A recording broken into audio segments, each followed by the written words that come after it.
అందరికీ నమస్కారం.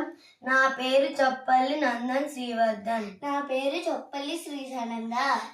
మేము ఇప్పుడు భాగవతంలో పోతన గారు రచించిన పద్యం చెబుతాము. దీనిని ప్రహ్లాదుడు హిరణ్యకశిపుడితో చెప్పాడు.